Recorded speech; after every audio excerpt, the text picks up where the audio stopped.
ይሄ ሁሉ የወንጌል ዝናብ ነጠብጣብ ወርዶብህ የጽድቅ ፍሬ ከሌለ እሾህና ኩርንችት ብታወጣ እንደተማርከው ባትኖር እንደተነገረ ባትመላለስ ትጣላለህ። ሰብኮ መጣላል፣ ቀድሶ አለመቀደስ አለ፣ አወድሶ መርከስ አለ፣ ቆሞ መውደቅ አለ፣ መጥቶ መቅረት አለ፣ ጀምሮ መፎረሽ አለ። ወዳጄ እኔ እናንተ ፉከራችን የት ልናረገው ነው? ዛሬ ቆመሃል፣ ነገ እንዳትወድቅ ተጠንቀቅ። ስጋት ስላለ ምን ትላለ? ቢሆንልኝ ትላለ። ቸርነቱን ተማምነን ተስፋ አድርገን እኮ ነው የምንኖረው። ፍራ እንጂ የትዕቢትን ነገር አታስባላ። አማኝ ነህ፣ ፍራ። እንዴት ይደንቃል! ምግባር አለ፣ ፍራ። ፍራ እንጂ የትዕቢትን ነገር አታስብ። እግዚአብሔር እኛን ስለማዳኑ የታመነ ነው። ጌታዬ ሆይ እባክህ ለዚች ደቂቃ የንስሐ ሕይወት ስጠኝ። መች ወደድ ነው? መች ገና ፈቀር ነው? መች ገና ገባን? መች ገና ተመሰጥን? መች ገና ከኃጢአት ተለያየን? መች ገና መጀመር ፍሬሽ እንኳን አልሆንም ወገኖች። ገና መች የትዕቢትን ነገር አታስብ። ይልቅ በጀመርከው ጽና። እየጾምክ ነው ጽና፣ እየጸለይክ ነው ጽና፣ እየታገልክ ነው ጽና፣ እያስቀደስክ ነው ጽና፣ እየቆረብክ ነው ጽና፣ እየተማርክ ነው ጽና፣ እየተመላለስክ ነው ጽና።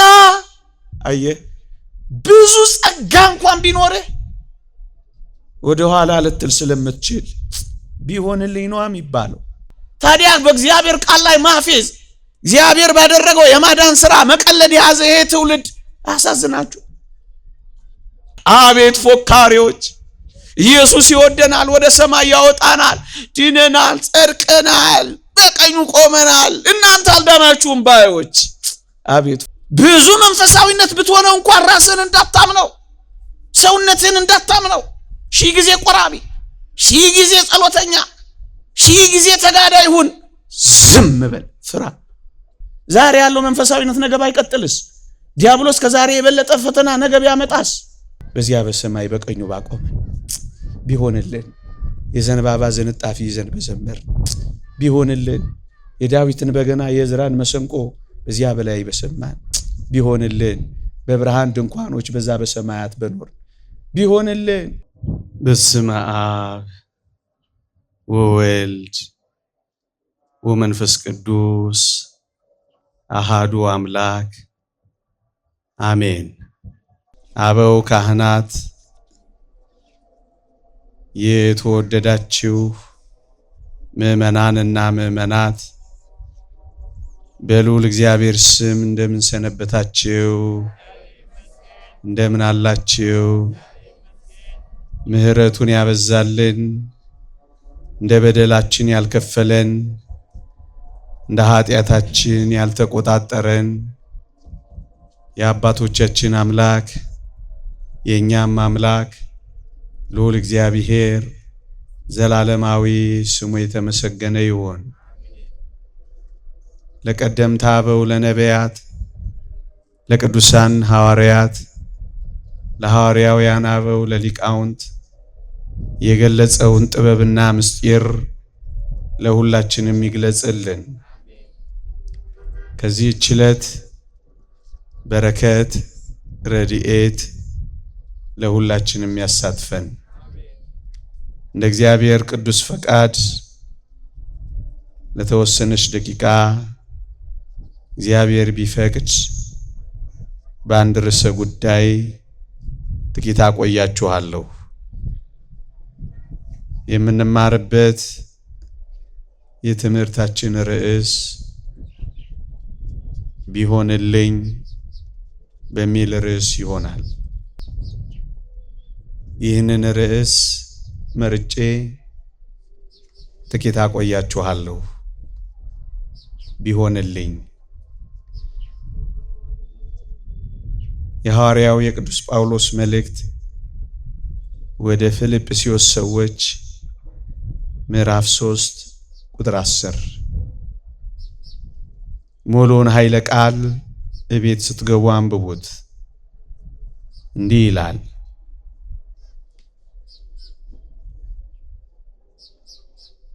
አውቀው ዘንድ በእምነት በመከራው እንድካፈል በሞቱም እንድመስለው ወደ ሙታን ትንሣኤ ልደርስ ቢሆንልኝ ይላል ሐዋርያው ቅዱስ ጳውሎስ። ልድገመው።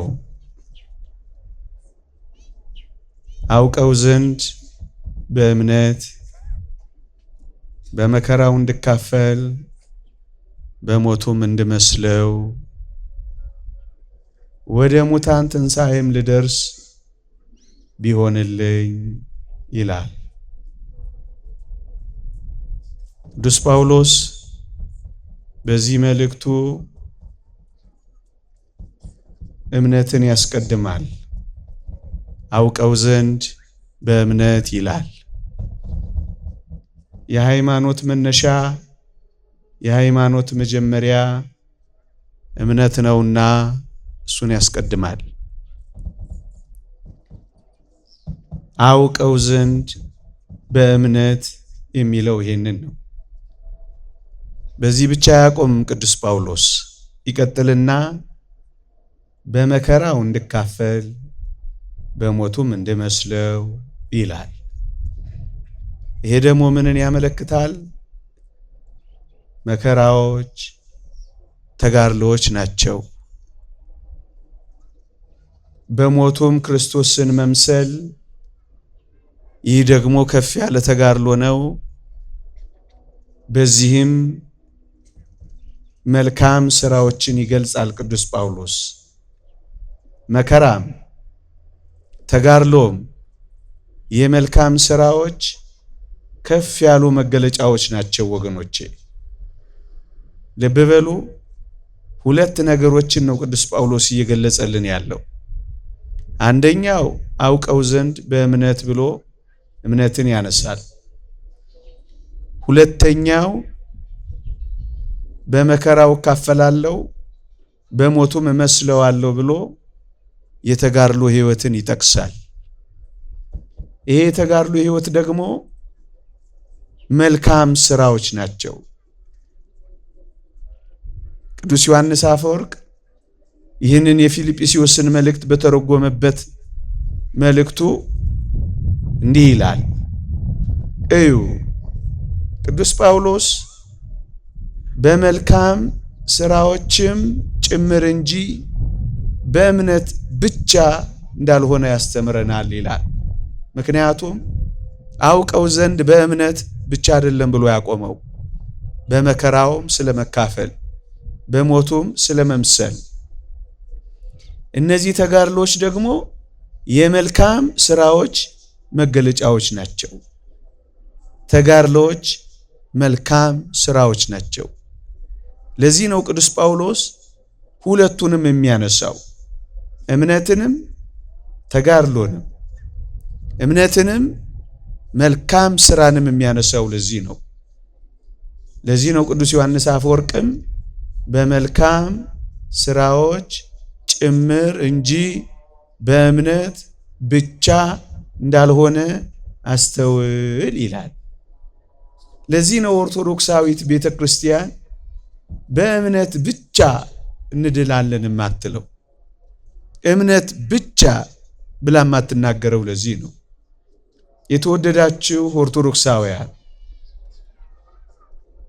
በመከራው ከተካፈልን ክርስቶስን በሞቱ ከመሰልነው በሌላውማ እንደምን ልንመስለው ይገባ ይሆን? አሁን ቅዱስ ጳውሎስ ሁለት ነገሮችን ነገረን። በእምነት ከዚያስ በመልካም ስራዎች። ልብ በሉ። ቅዱስ ጳውሎስ እነዚህን ሁለቱን ከጠቀሰ በኋላ ወደ ሙታን ትንሣኤም ልደርስ ቢሆንልኝ ብሎ ደግሞ ይመኛል። አምኛለሁ በመልካም ተጋድሎዎችና ስራዎች በሞቱ ልመስለውም እመኛለሁ። እነዚህን ሁሉ ነገሮች ካደረኩ በኋላም ቢሆን ወደ ሙታን ትንሣኤ ልደርስ ቢሆንልኝ ይላል። ይህንን ታላቁ ሊቅ ዮሐንስ አፈወርቅ እንዲህ ብሎ ይተረጉመዋል። ቅዱስ ጳውሎስ በትንሣኤው አምኛለሁ ብሏል። በመከራው እካፈላለሁ ብሏል። በሞቱም እመስለዋለሁ ብሏል። ይህንን ሁሉ ካደረገ በኋላ እንኳን ይላል ቢሆንልኝ የሚለው በራሱ በፍጹም መተማመን ስላልቻለ እኮ ነው ይላል። በአምድ በተጋድሎችና በመልካም ስራዎች የጸናው እንኳን ቢሆን ይላል በሙታን ትንሣኤ አማካኝነት ወደ እግዚአብሔር መንግሥት ምን አለ በገባው በሆነልኝማ ይላል። ለምንድን ነው በሆነልኝ የሚለው ቅዱስ ጳውሎስ? ይህንን ሁሉ ካደረገ በኋላ እንኳን በራሱ ፍጹም መተማመን ስላልቻለ፣ እርግጠኛ መሆን ስላልቻለ በሆነልኝማ ሲል ተመልከቱት ይለናል። የተወደዳችሁ ክርስቲያኖች ይህ ሐዋርያ ታውቃላችሁ እስከ ሦስተኛው ሰማይ የተነጠቀ ሐዋርያ ነው። ይህ ሐዋርያ ቃል ለቃል ኢየሱስ ክርስቶስን ያናገረ ሐዋርያ ነው። ይሄ ሐዋርያ ከለዋሪቆን እስከ ደማስቆ የእግሩ ሸሆና እስኪነቀል ድረስ የተንከራተተ ሐዋርያ ነው። ይሄ ሐዋርያ ቀን ቀን የመንግሥተ ሰማያትን ድንኳን እየሰፋ ወንጌልን እያገለገለ ሌሊት ሌሊት በማንም ሰው ላይ ላለመክበድ የማንም ጥገኛ ላለመሆን የራሱን ኑሮ ደግሞ ድንኳን እየሰፋ ድንኳን ሰፊ ነበር። በዚህ ሁሉ ኑሮ እየኖረ በረሃብ በጽም በጾም እየተቃጠለ እንደ ጥራጊ ጉድፍ እየተባረረ እንዳበደ ውሻ በተገኘበት ቦታ እየተወገረ ይህንን ሁሉ ያደረገ ቅዱስ ጳውሎስ ምዕመናን ቢሆንልኝ ሲል ስሙትማ ነው የሚለው ዮሐንስ አፈወርቅ። ይሄ ምንን ያመለክታል? እዚህ የደረሰው ሐዋርያ እንኳን ሳይቀር ስለ መዳኑ ወይም በእርግጠኝነት መንግሥተ ሰማያት ስለመግባቱ ወይም በእርግጠኝነት ሩጫውን በድል ስለማጠናቀቁ አስረግጦ መናገር ካልደፈረ ይላል ዮሐንስ አፈወርቅ፣ እኛማ ይሄ ሐዋርያ ከኖረው ጥቂቱን መኖር ያልቻልንማ እንዴት አድርገን ደፍረን መናገር እንችላለን? እንዴት አድርገን ደፍረን እርግጠኞች መሆን እንችላለን? ይላል። ይልቅስ ከቅዱስ ጳውሎስ ጋር ቢሆንልን ብለን እንመኛለን እንጂ ይላል። የተወደዳችሁ ኦርቶዶክሳውያን በማመን ጀምረን በተጋድሎ እንኳን ብንኖር ቸርነቱን ተስፋ እያደረግን ቢሆንልን እያልን ነው ምንጮኸው እኛ ኦርቶዶክሳውያን ወገኖች። እንደ አንዳንዶች አምኛለሁ፣ በቃ መንግሥተ ሰማያት ገብቻለሁ፣ በኢየሱስ ቀኝ ተቀምጫለሁ፣ እንዲያና እንዲህ ብለን የምንፎክር አይደለንም። ይልቅስ በትንሣኤው እናምናለን፣ በመከራው እንካፈላለን፣ በሞቱም እንመስለዋለን፣ ወደ ሙታንም ትንሣኤ ልንደርስ በሆነልን እያል እግዚአብሔርን ተስፋ እናደርጋለን። ኦርቶዶክሳውያን እዚህ ጋር አንድ ነገር እንነጋገር። እግዚአብሔርን ስለማዳኑ ስራው ጠርጥረነው አይደለም ይህን ስንናገር። እግዚአብሔር እኛን ስለማዳኑ የታመነ ነው። እግዚአብሔር ለኛ የመዳን ተስፋ ስለመስጠቱ እውነት ነው። እግዚአብሔርን እናምነዋለን፣ ራሳችንን ግን አናምነውም። እግዚአብሔር እንተማመንበታለን፣ ራሳችንን ግን እንጠረጥረዋለን። ምክንያቱም አምነን መካዳለና ቆሞ መውደቅ አለ፣ ገብቶ መውጣት አለ፣ ጀምሮ አለመጨረስ አለ፣ ንጹህ ሆኖ መርከስ አለ። ስለዚህ ራሳችንን አናምነውማ። ለዚህ ነው ብዙ ተጋድሎች ያደረገ እንኳን ቢሆንልኝ ካለ ከነዚህ ተጋድሎች አንዱን እንኳን መፈጸም ያልቻልኛ እንዴት አድርገን ደፍረን እርግጠኞች መሆን እንችላለን?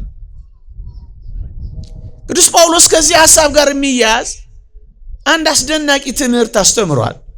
የተወደዳችሁ ክርስቲያኖች እሱን ትምህርት ባነሳላችሁ እንዴት ውብ መሰላችሁ! እንዲህ ይላል ቅዱስ ጳውሎስ፣ በሞቴ ስሙኝ። ምን ይላል? ለሌሎች ከሰበኩ በኋላ እኔ ደግሞ የተጣልኩ እንዳልሆን ሥጋዬን እየጎሰምኩ አስገዛዋለሁ ይላል። አንደኛ ቆሮንቶስ መልእክት ምዕራፍ 9 ቁጥር 24። ይህ አስደናቂን ሐዋርያ ስማው። ለሌሎች ከሰበኩ በኋላ የወደቁትን ካነሳው፣ የተጨነቀችውን ካሳረፍኩ፣ ያዘነችውን ካጽናናው፣ ከወንጌል ባፋ የነበሩትን ወደ ወንጌል አምጥቼ ካጠመድኩ በኋላ፣ ለክርስቶስ ካቀረብኩ በኋላ እኔ ደግሞ የተጣልኩ እንዳልሆን ይላል። ለምንድን ነው ቅዱስ ጳውሎስ በሆነልኝማ ቢሆንልኝማ የሚለው? ለምንድን ነው? መጣል እንዳለ ስለሚያውቅ ነው። እንዳልጣል ይላል። አየህ፣ ሰብኮ መጣል አለ፣ ቀድሶ አለመቀደስ አለ፣ አወድሶ መርከስ አለ፣ ቆሞ መውደቅ አለ፣ መጥቶ መቅረት አለ፣ ጀምሮ መፎረሽ አለ። እንዳልጣል ሲል ስማው፣ የተጣልኩ እንዳልሆን። ይሄ ሐዋርያ እንደዚህ ብሎ ከሰጋ፣ ወዳጄ እኔ እናንተ ፉከራችን የት ልናረገው ነው? ድኛለሁ፣ እርግጠኛ ነኝ። እንዴት ነው ላንል የምንችለው? የተጣልኩ እንዳልሆን እያለ ጻድቁ ተክለ ሃይማኖትም እኮ እንዲህ ነው ያሉት። ዓለሙን አበራሁ፣ እኔ ግን ለራሴ ጠፋሁ። ወዮ ብሎ ደረቱን የደቃው ለምን ይመስልሃል? አየህ፣ እንዳይጣል ነዋ። ይሄንን ነው። ለምንድን ነው ወደ ሙታንም ትንሣኤ ልደርስ ቢሆንልኝ? መጣል ስላለ ነዋ፣ መተው ስላለ ነዋ፣ አለመጨረስ ስላለ ነዋ። እንዴ 42 ኪሎ ሜትር መሮጥ የጀመረ ሰው ገመዱን ካልበጠሰ በቀር እርግጠኛ መሆን ይችላል? አይችልም።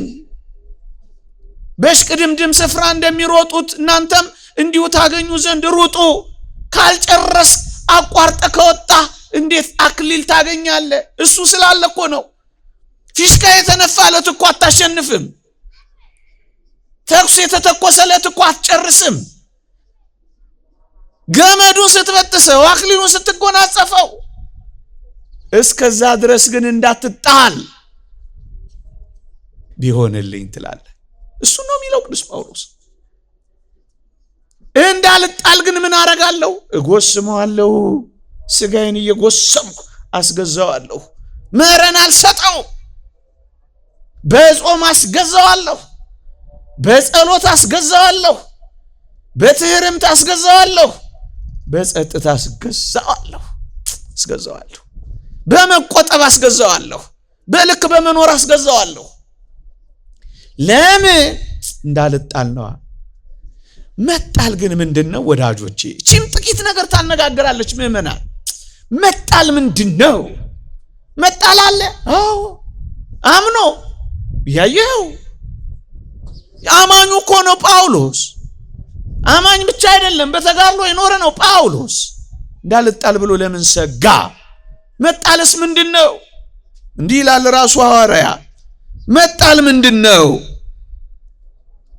ሐዋርያው እንዲህ ይላል ዕብራውያን ምዕራፍ 6 ከቁጥር 6 እስከ 9 እንዲህ ይላል ሐዋርያው፣ ዝናብ የሚወርድባት መሬት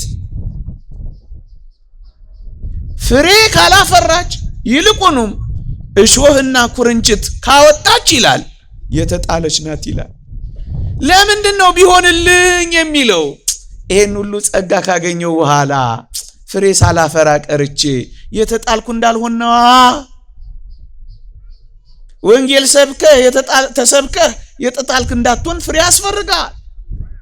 ይሄ ሁሉ የወንጌል ዝናብ ነጠብጣብ ወርዶብህ የጽድቅ ፍሬ ከሌለ እሾህና ኩርንችት ብታወጣ፣ እንደተማርከው ባትኖር፣ እንደተነገረ ባትመላለስ ትጣላለህ። ለዚህ ነው ከጳውሎስ ጋር አብረህ ወደ ሙታንም ትንሣኤ ብደርስ ቢሆንልኝ የምትለው፣ ቢሆንልኝ የምትለው። ልብ በሉ፣ እሾህና ኩርንችት ብታወጣ የተጣለች ናት። ተጥላ ምን ትሆናለች? ለመረገምም ትቀርባለች ይላል። ትረገማለች። መጨረሻው መቃጠል ነው ይልልሃል። መጨረሻውም አንዳንዶች እሺ እንጣል፣ ከዚያ እንቃጠል፣ እንደገና ግን በአዲስ መልክ እንሰራለን ይላል። መጨረሻውም ነው የሚለው ወዳጅ። አግሪካልቸር እንደዛ ሊሆን ይችላል። ይሄ ግን መጨረሻዋ መቃጠል ነው፣ ወደ እሳትም መጣል ነው፣ መረገም ነው። ለምንድን ነው ቅዱስ ጳውሎስ ቢሆንልኝ የሚለው? እንዳይረገም ነዋ፣ በርትቶ እንዳይደክም ነዋ፣ ከጸጋው እንዳይጎድል ነዋ፣ ገብቶ እንዳይወጣ ነዋ፣ አምኖ እንዳይክድ ነዋ፣ ሳይጎስም ቀርቶ በእውነት እንዳይጣል ነዋ። ይሄ ስጋት ስላለ እኮ ነው። በትንሣኤው አምናለሁ፣ በመከራው እካፈላለሁ፣ በሞቱም እመስለዋለሁ፣ አውቀው ዘንድ በእምነት ቀርባለሁ፣ ወደ ሙታንም ትንሣኤ ልደርስ ቢሆንልኝ የሚለው ለምን? መጣል ስላለ ነው ወዳጅ፣ መጣል ስላለ ነው። መጣል ስላለ ነው። የተወደዳችሁ ክርስቲያኖች፣ ሊቁ ዮሐንስ አፈወርቅ የፊልጵስዩስን መልእክት በተረጎመበት ድርሳኑ አንድ በጎ ምሳሌ ያመጣል። ምን ይላል? አንድ መሐንዲስ ትልቅ ህንፃ፣ ትልቅ ፎቅ ቢገነባ ይላል እና ጫፉ ላይ ቢቆም ይላል ስለገነባው ብቻ ከጥንቃቄ ውጭ አይሆንም ይላል። ከፍ ካለ ቦታ ላይ ቢሆን ጥሩ አድርጎ ቢያንጸው የበለጠ መጠንቀቁ አይቀሬ ነው ይላል። ወዳጄ ከፍ ባልክ ቁጥር ወደ ሰማይ፣ ከፍ ባልክ ቁጥር በጸጋ የበለጠ መጠንቀቅህ አይቀሬ ነው። ምክንያቱም ለመውደቅ የቀረብክ ነው የምትሆነው። ለዚህ እኮ ነው ቅዱስ ጳውሎስ እንዳልወድቅ፣ ለዚህ እኮ ነው የቆመ የሚመስለው ማንም ቢኖር እንዳይወድቅ ይጠንቀቅ የሚለው። ቆሞ መውደቅ ስላለ የራሱ የቅዱስ ጳውሎስ ቃል ነው አሁን ያነበብኩላችሁ። እኔ የቆሮንቶስ ምዕራፍ 10 የቆመሃል እንዳትወድቅ ተጠንቀቅ። ለዚህ ነው ቅዱስ ጳውሎስ ቢሆንልኝ የሚለው። ቆሞ መውደቅ ስላለ ያልኳችሁ ይሄ ነው። ዛሬ ቆመሃል፣ ነገ እንዳትወድቅ ተጠንቀቅ። ስጋት ስላለ ምን ትላለ? ቢሆንልኝ ትላለ። ቆሞ መውደቅ ስላለ ምእመናን ከፍ ከፍ ካሉ በኋላ ብዙ ጸጋ ካገኙ በኋላ መውደቅ አለ፣ መጣል አለ፣ ማቋረጥ አለ። ለዚህ እኮ ነው ቢሆንልኝ የሚለው ቅዱስ ጳውሎስ። ብዙ ጸጋዎችን ከተቀበሉ እንኳን በኋላ ሊወድቁ የሚችሉ እንዳሉ አታውቁ? ከነዚህ ጸጋዎች አንዱን እንኳን የማናሟላኛማ ምንኛ ምስኪኖች ነን። እንዴት አድርገን ደፍረን ቅድም እንዳልኳችሁ ልንናገር እንችላለን? እርግጠኞች እንዴት ልንሆን እንችላለን? ቅዱስ ጳውሎስ ያስተማረው አንድ አስደናቂ ቃል አለ፣ ላንብበው። እንዲህ ይላል፣ አንድ ጊዜ ብርሃን የበራላቸውን ሰማያዊን ስጦታ የቀመሱትን የመንፈስ ቅዱስ ተካፋይ የሆኑትን መልካሙም የእግዚአብሔርን ቃል ሊመጣ ያለውንም የዓለምን ኃይል የቀመሱትን ኋላም የካዱትን ይላል። በሞቴ ብርሃን በርቶላቸዋል። አንድ ሰማያዊ ስጦታን ቀምሰዋል። 2 የመንፈስ ቅዱስ ተካፋይ ሆነዋል። 3 መልካሙን የእግዚአብሔርን ቃል ሊመጣ ያለውንም የዓለምን ኃይል የቀመሱትን ኋላስ የካዱትን ይላል። ምእመናን ዴማስን ላስታውሳችሁ ቅዱስ ጳውሎስ ያለውን ዴማስ ይህንን ዓለም ወዶ ትቶኛልና አለ። ብርሃን የበራለት ዴማስ የመንፈስ ቅዱስ ተካፋይ የሆነው ዴማስ ሊመጣ ያለውን የዓለም ኃይል የቀመሰውን ዴማስ ሰማያዊ ስጦታ የተቀበለው ዴማስ ይህን ዓለም ወዶ ትቶኛልና። አየህ ብዙ ጸጋ እንኳን ቢኖርህ ወደ ኋላ ልትል ስለምትችል ቢሆንልኝ ነው የሚባለው። ቢሆንልኝ እኮ ነው የሚባለው። ለዚህ ነው ቅዱስ ጳውሎስ ቢሆንልኝ እያለ የሚጮኸው። ምእመናን በአዲስ ኪዳን ብዙ ጸጋ ተሰጥቶናል። እሰየዋው በጸጋ ላይ ጸጋ ተሰጥቶናል። ብዙ ጸጋ የተሰጠን ግን መረን እንድንወጣበት አይደለም። አንዳንዶች እንደሚሉት አማኝ በየትኛውም ድካም እንኳን ቢገኝ አይኮነንም ይልልሃል የኤፌዘኛ ዓለም። ኃጢአት ብትሰራ እንኳን አይኮነንም ባይመቶልሃል። ለዛ ነው እነዚህን ጮክ ብለን የምንናገረው። ይሄው ከአማኝ በላይ የጸጋ ግምጃ ቤት የሆኑት እንኳን ሳይቀር ሊክዱ ይችላሉ። እነሱን ለንስሐ ማደስ የማይቻል ይላል፣ ማምጣት አይቻልም። አማኝ በየትኛውም ድካም እንኳን ቢገኝ አይኮነንም። በእግዚአብሔር ቃል ላይ ማፌዝ አይበቃም። በእግዚአብሔር የማዳን ሥራ ላይ መቀለድ አይበቃም። እነዚህን የሚያደርጉት ወደ እግዚአብሔር መንግሥት አይገቡም ያለው እኮ ለአማኞች ነው። አይኮነኑ። አንዴ የዳነ ለዘላለም የዳነ ነው። ይሄው የእግዚአብሔር ቃል። ምን እናርገው? ይሄን የእግዚአብሔር ቃል ቅድምም አሁንም ያነበብኩላችሁ። ለዚህ ነው እኛ ኦርቶዶክሳውያን ቢሆንልን እያልን ምንጮህ የምንመኘው። በትንሣኤው እናምናለን፣ በመከራው እንካፈላለን፣ በሞቱ እንመስለዋለን፣ ወደ ሙታንም ትንሣኤ ልንደርስ እንመኛ። ቢሆንልን እንደሱ ነው የምንለው። ቸርነቱን ነው ተስፋ የምናደርገው። ተጋድሎን ሲመካ ያያችሁት እዚህ ኦርቶዶክስ ቤተክርስቲያን አለ። ቸርነትን ነው እንጂ የሚለው ቸርነቱን ተማምነን ተስፋ አድርገን እኮ ነው የምንኖረው። እንደዚህ ካሉ ጸጋዎች በኋላ ከደረሰ በኋላ እንኳን የተወደዳችሁ ክርስቲያኖች ከመልካም ስራ የሚያርቅ ይመስላችኋል ጸጋ?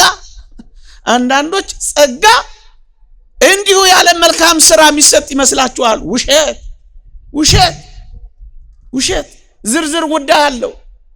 እናንተን ወደ ሌላ አቅጣጫ ወደ ሌላ ርዕስ ላለማሸጋገር እተወዋለሁ እንጂ ጸጋ የተሰጠን በመልካም ስራ እንድንጸና ነው።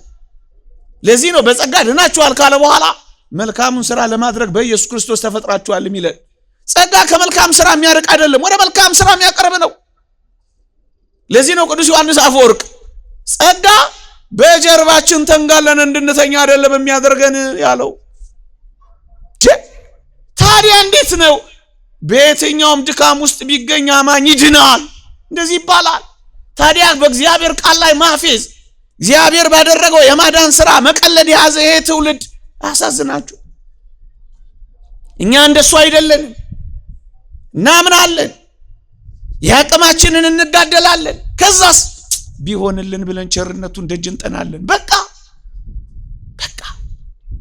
ምእመናን ያመነ በቃ መዳኑን እርግጠኛ ነው። እሱ ነው አሁን ጥያቄያችን። ለዚህ ነው ቅዱስ ጳውሎስ በፍጹም በራሱ መተማመን ስላልቻለ ነው ምን ያለው ቢሆንልኝ ያለው ብሎ ቅዱስ ዮሐንስ አፈወርቅ የተረጎመው። እስኪ አንድ ቃል ላይ ጥቂት ደቂቃ ተኩሬ ነገሩን ጥቂት ለማብራራት ልሞክር። ያመነ በቃ ድኗል። አንድ ያመነ በቃ ለዘላለም ድኗል። እንደዛ ነው የሚለው እግዚአብሔር ቃል አይደለም። እና ምንድን ነው የሚለው? አንድ እግዚአብሔር ቃል አንብብላችሁ። ሮሜ መልእክት ምዕራፍ 11 ቁጥር 20 እንዲህ ይላል። መጀመሪያ ግን ታሪኩን ልተርክ። የሮሜን መልእክት የመጻፏን መልእክት የመልእክቱን ጽፈት ምክንያተ ጽፈት ይሏታል ሊቃውንት። እሷን መጀመሪያ ላብራራ። ሮሜ መልእክት ምዕራፍ 11 ቁጥር 20 ነው ቀጥዬ ማነበው። አሁን የተነጋገርኳቸውን ነገሮች የበለጠ ያጎለበተልኝ ነው የሚሄደው። እዩ በሮም አይሁድ አሕዛብ አንድ ላይ ይኖሩ ነበር። አይሁዳውያን አሕዛባውያን ወይም ከአሕዛብ የመጡት በጌታችን በመድኃኒታችን በኢየሱስ ክርስቶስ የማዳን ሥራ አምነው ለጽድቅ ተጠርተዋልና ቅዱስ ጳውሎስ መምህር አሕዛብ ነውና እነሱን ወደ አዲሲቱ ወንጌል፣ ወደ አዲሲቱ ሃይማኖት፣ ወደ አዲሲቱ ክርስትና በእምነት ያስገባ ጀመረ። አይሁድ ደግሞ ተቆጡ። ምን አሉ? ካልተገረዙ አይድኑም። በኦሪት የነበረውን መንካት መቅመስ የሚባለውን ካልፈጸሙ አይጸድቁም። የኦሪት ሕጓ የድህነት መግለጫዋ ግዝረት ነውና ካልተገረዙ በፍጹም አይድኑም ብለው ሞገቱ።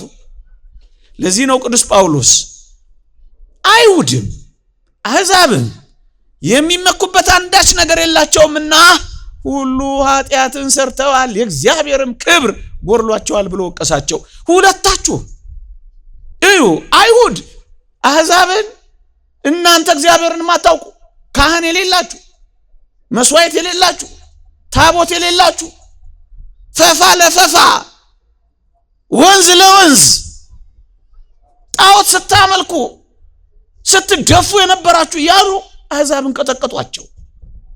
አሕዛብ ደግሞ ምን አሉ?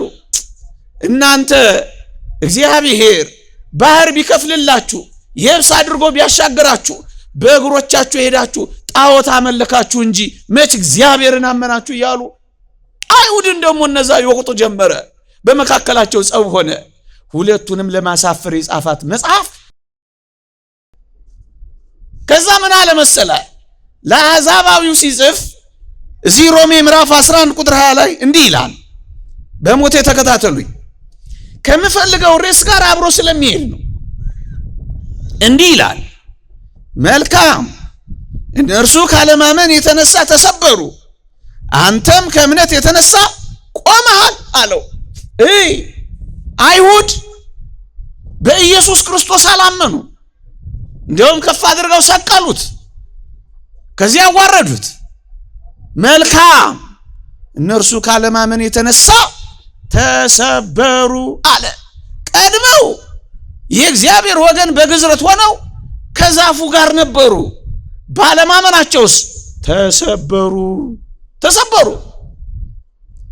ሁለተኞቹ አዲስ መጪዎቹ አሕዛብስ ቀድሞ ሕግ ያልነበራቸው፣ ቀድሞ ካህን ያልነበራቸው፣ ቀድሞ መስዋዕት ያልነበራቸው፣ ቀድሞ ሩቅ የነበሩ አሁንስ በጌታችን በመድኃኒታችን በኢየሱስ ክርስቶስ በማመን ወደሚገኘው የጽድቅ ሕይወት የቀረቡ እነሱ ምን አላቸው? ተመልከት፣ እነርሱ ካለማመን የተነሳ ተሰበሩ ካለ በኋላ አንተም ከእምነት የተነሳ ቆመሃል አላ። ቆመሃል፣ አምነሃል፣ ሰየው ቆመሃል አላ። የቆመ ቅድም ያልኳችሁ ነው። ቆመሃል ማንን? አሕዛባዊውን። ለምን? አምነሃል። ከዛስ ደግሞ አንተ እንደ ቅርንጫፎች ከዛፉ ጋር አብረህ ገብተሃል አላቸው። እነዛ ተቆርጠዋል ባለማመናቸው፣ እነዚህ አሁን አዲስ መጪዎቹ ገብተዋል። ይሄን ካለ በኋላ ቅዱስ ጳውሎስ ይቀጥላል። አንድ አስደናቂ ቃል ይናገራል። ምን ይላል? ፍራ እንጂ የትዕቢትን ነገር አታስባላ። አማኝ ነህ፣ ፍራ። እንዴት ይደንቃል! ምግባር አለ፣ ፍራ። ፍራ እንጂ የትዕቢትን ነገር አታስብ። የምን እሱ መፎከር ነው መፍራት ነው እንጂ ነው እኮ የሚለው። አቤት ፎካሪዎች! ኢየሱስ ይወደናል፣ ወደ ሰማይ ያወጣናል፣ ድነናል፣ ጸድቀናል፣ በቀኙ ቆመናል፣ እናንተ አልዳናችሁም ባዮች። አቤት ፉከራ! ምን ይላል? ፍራ። ወዳጄ መፍራት ለምን አለ? መፍራት ካለ እርግጠኝነት አለ? የለም እኮ። እርግጠኛ ከሆነ ለምን ይፈራል? ፍራ።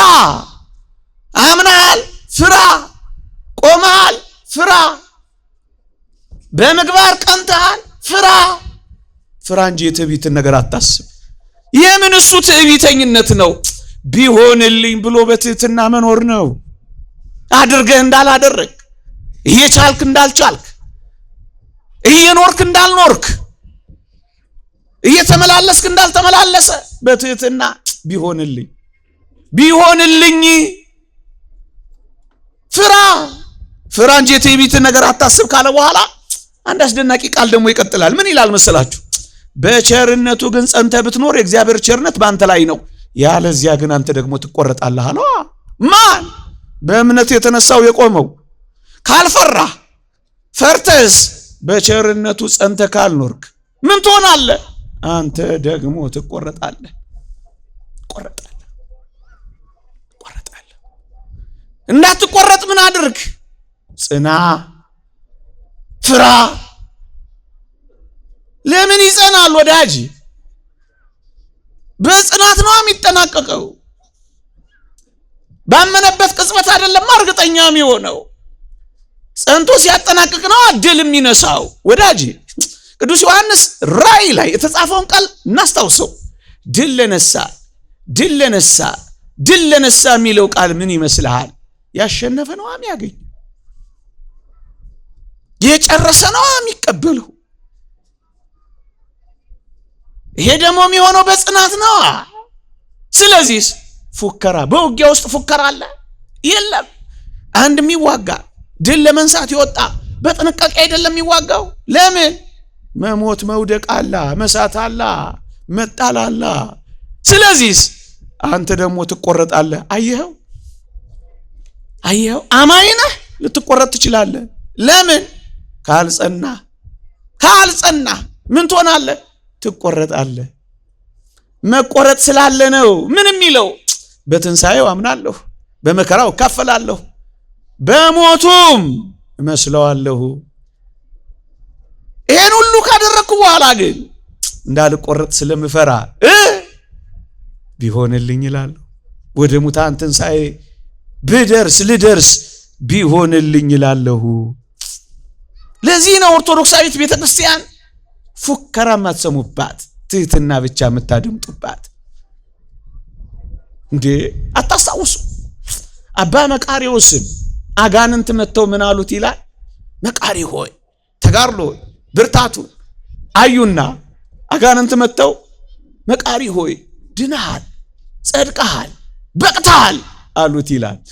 አባ መቃርዮስ አጋንንትን ስለሚያውቃቸው እንዲህ ብሎ መለሰላቸው፣ ገና ነኝ አላቸው። ገና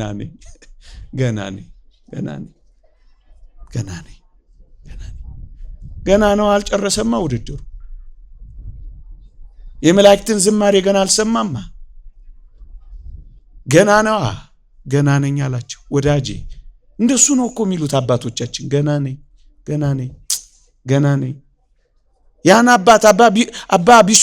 አባ ሲሶይ ወይ ቢሾይ የሚባልስ አባት አልሰማችሁ?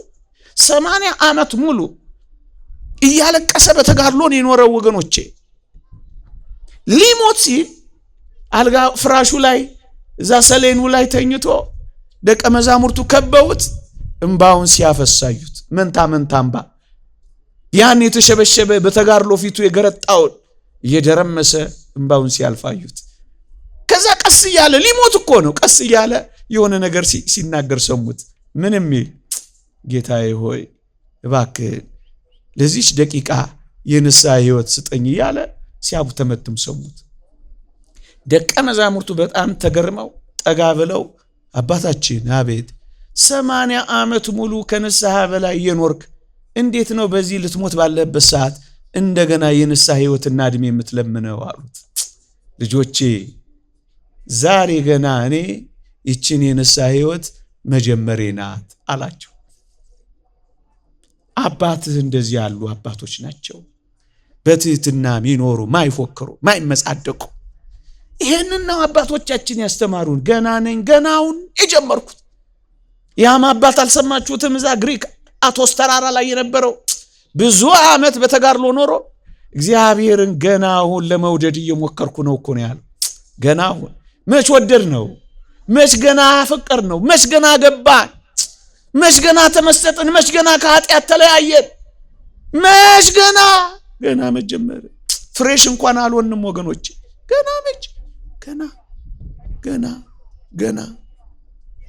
ገና። ለዚህ ነው አትፎክር፣ የትዕቢትን ነገር አታስብ፣ ይልቅ በጀመርከው ጽና። እየጾምክ ነው ጽና፣ እየጸለይክ ነው ጽና፣ እየታገልክ ነው ጽና፣ እያስቀደስክ ነው ጽና፣ እየቆረብክ ነው ጽና፣ እየተማርክ ነው ጽና፣ እየተመላለስክ ነው ጽና። ጽና ጽና፣ አትፎክር፣ ዝም በል።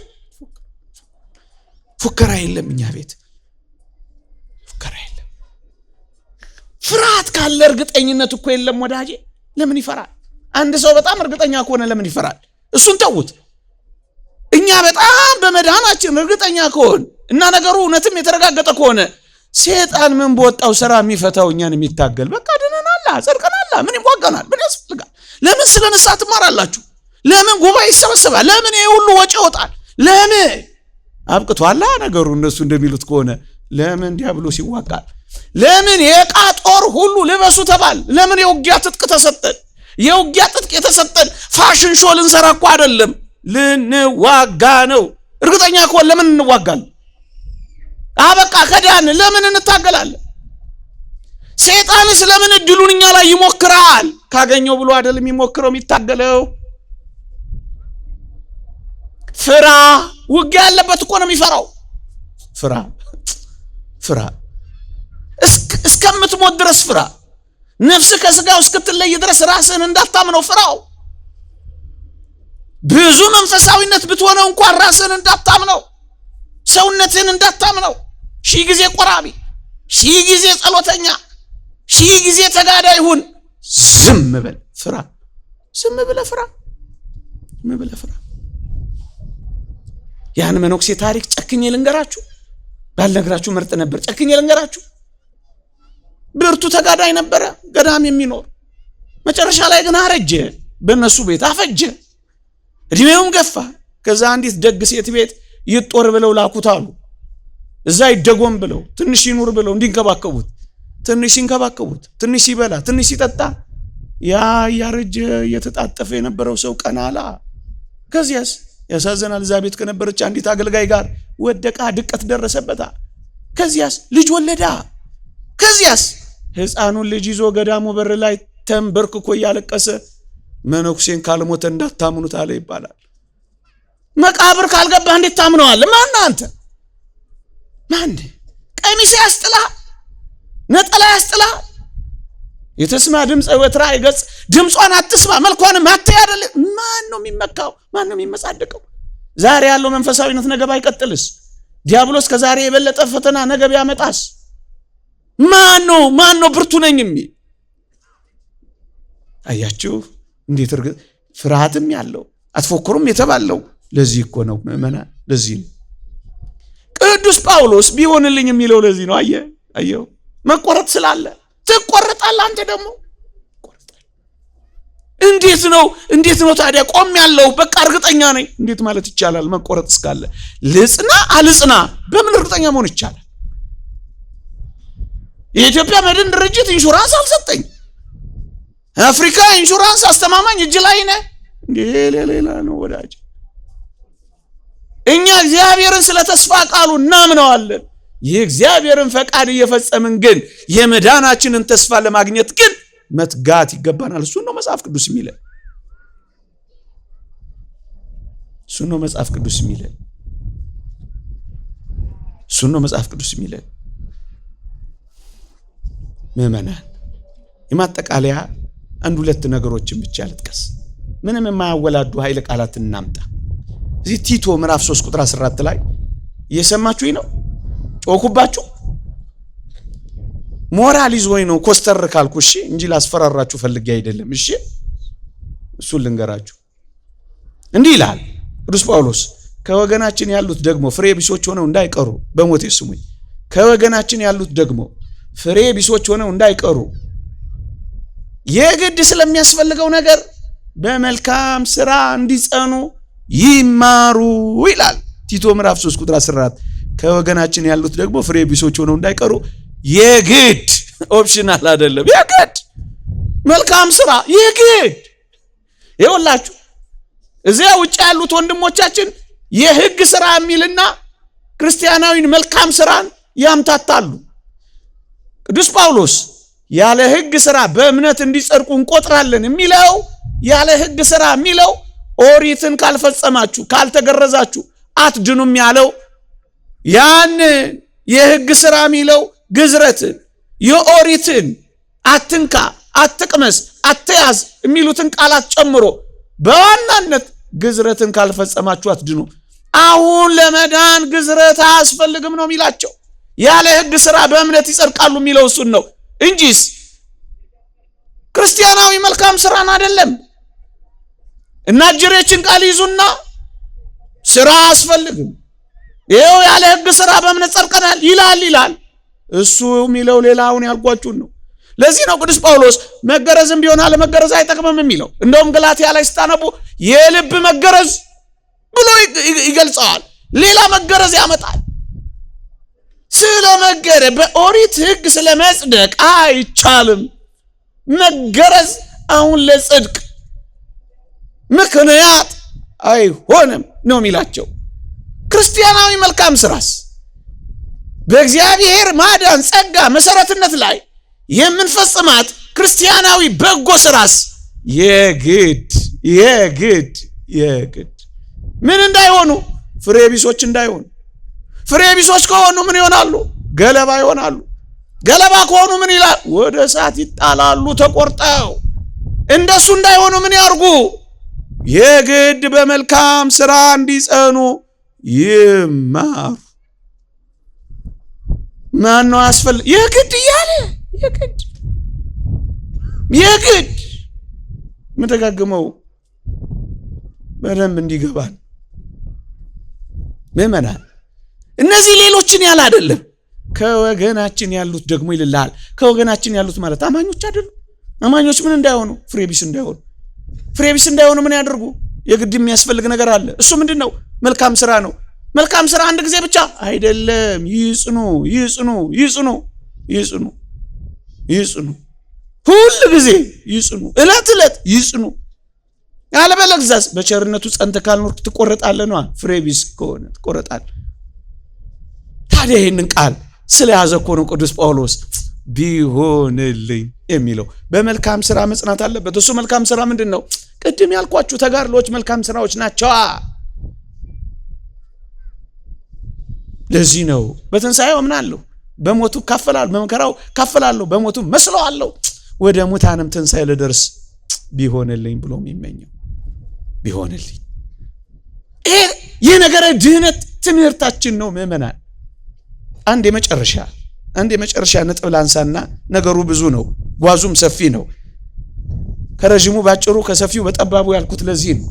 ግን ምእመናን ምን እንደምናምን እንዴት እንደምንኖር ማወግን አለብን። ለዛ ነው የምናነሳው። ጨክነን እኛም መታጠቅ አለብን። የመጣ የሄደው ሁሉ ሊያሳፍረን አይገባም። መደንገጥ መሸበርም አይገባም። አፋቸውን አዘጓቸው እንዳለ ቅዱስ ጳውሎስ አንዳንዶችን አፋቸውን ልናዘጋቸው ይገባል።